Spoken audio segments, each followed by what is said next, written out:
अस्सलाम वालेकुम, बिस्मिल्लाहिर्रहमानिर्रहीम। ये मैं सूरह अल-फुरक़ान का तीसरा हिस्सा पेश कर रहा हूँ। चैप्टर नंबर 81 है, 81 नंबर। तो ये कुरान पाक है, उर्दू ज़ुबान में इसे सुना करें, सुनने का सवाब है बहुत ज़्यादा। अल्लाह ताला ख़ुद फरमाते हैं कि जब तुम मुझसे बात करना चाहो तो कुरान पाक पढ़ा करो, सुना करो। तो ये पिछला चैप्टर मैंने 23 नंबर आयत से ख़त्म किया था, अब 24 नंबर से शुरू करता हूँ।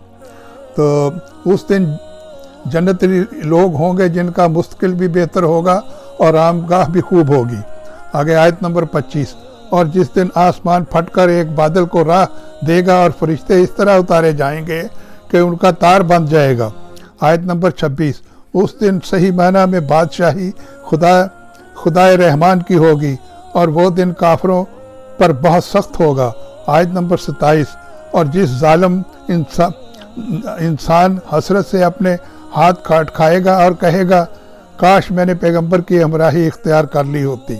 आयत नंबर 28, हाय मेरी बर्बादी, काश मैंने फलां शख्स को दोस्त ना बनाया होता। आयत नंबर 29, मेरे पास नसीहत आ चुकी थी मगर इस दोस्त ने मुझे इससे भटका दिया, और शैतान तो है ही ऐसा कि वक्त पड़ने पर इंसान को बेकस छोड़ जाता है। तो आयत नंबर 30, और रसूल सल्लल्लाहु अलैहि वसल्लम कहेंगे कि या रब मेरी कौम इस कुरान को बिल्कुल छोड़ बैठी थी। तफसीर, अगरचे सय्याक व सब्बाक की रोशनी में यहाँ कौम से मुराद काफिर लोग हैं, लेकिन ये मुसलमानों के लिए भी डरने का मुकाम है कि अगर मुसलमान होने के बावजूद कुरान करीम को पसे पुष्ट डाल दिया जाए तो कहीं वो भी इस संगीन जुमले का मसदाक न बन जाएं और नबी करीम सल्लल्लाहु अलैहि वसल्लम की शफात की बजाय शिकायत पेश करें। तो आगे आयत नंबर 31 है, और हमने इसी तरह मुजरिम लोगों को हर नबी का दुश्मन बनाया कि वो तुम्हारा परवरदिगार हदायत देने और मदद करने के लिए काफ़ी है। तफसीर है कि हज़रत सल्लल्लाहु अलैहि वसल्लम को तसल्ली दी जा रही है कि कुफार मक्का आपके साथ जो दुश्मनी कर रहे हैं ये कोई नई बात नहीं, हर पैगंबर के साथ ऐसा ही हुआ है। फिर जिनके मुकद्दर में हदायत कबूल करना होता है अल्लाह ताला उनको हदायत दे देते हैं और अपने पैगंबर की मदद फरमाते हैं।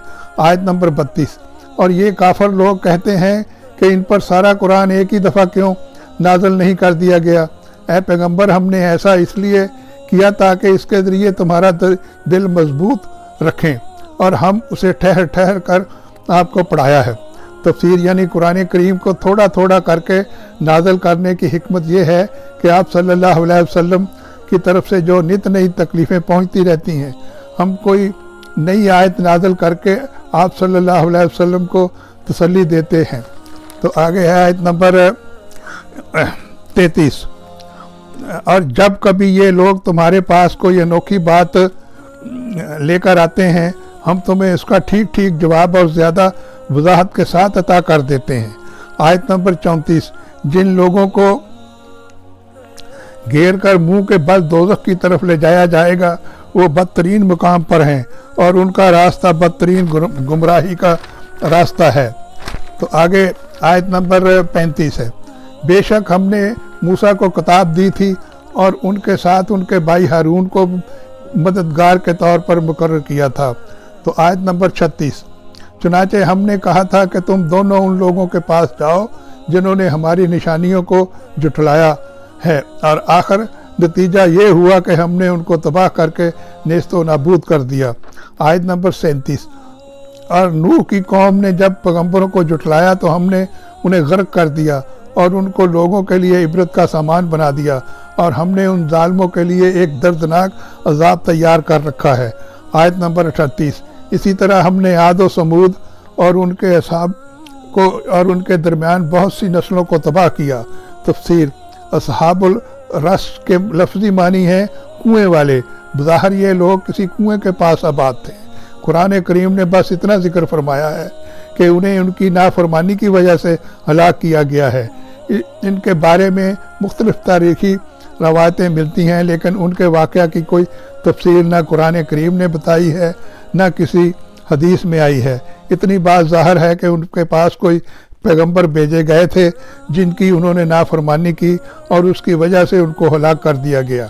बाद रवायात में है कि उन्होंने अपने पैगंबर को कुएं में लटकाकर फांसी दी थी। आयत नंबर 39, इनमें से हर एक को समझाने के लिए हमने मिसालें दी और जब वो ना माने तो हर एक को हमने तबाह करके रख दिया। आयत नंबर 40, और ये कुफारे मक्का उस बस्ती से होकर गुजरते रहे हैं जिस पर बुरी तरह पत्थरों की बारिश बरसाई गई थी। भला क्या ये उस बस्ती को देखते नहीं रहे, फिर भी उन्हें इबरत नहीं है, बल्कि उनके दिल में दूसरी ज़िंदगी का अंदेशा तक पैदा नहीं हुआ। तफसीर ये है कि पत्थरों की बारिश से मुराद हज़रत लूत की मुराद है, कौम है। आयत नंबर 41, ए पैगंबर, जब ये लोग तुम्हें देखते हैं तो उनका कोई काम उसके सिवा नहीं होता कि ये तुम्हारा मजाक बनाते हैं। क्या यही वो साहब हैं जिन्हें अल्लाह ने पैगंबर बनाकर भेजा है? आयत नंबर 42, अगर हम अपने खुदाओं की अकीदत पर मजबूती से जमे ना रहते तो इन साहब ने तो हमें उनसे भटकाने में कोई कसर नहीं छोड़ी थी। जो लोग ये बातें कह रहे हैं, जब उन्हें अजाब आंखों से नजर आएगा तब उन्हें पता चलेगा कि कौन रास्ते से बिल्कुल भटका हुआ था। तो ये मैं यहीं पर ख़त्म करता हूँ इस चैप्टर को। तो आप इसे सुना ज़रूर करें, आपकी बड़ी मेहरबानी है। अल्लाह आपका हामी व नासर हो।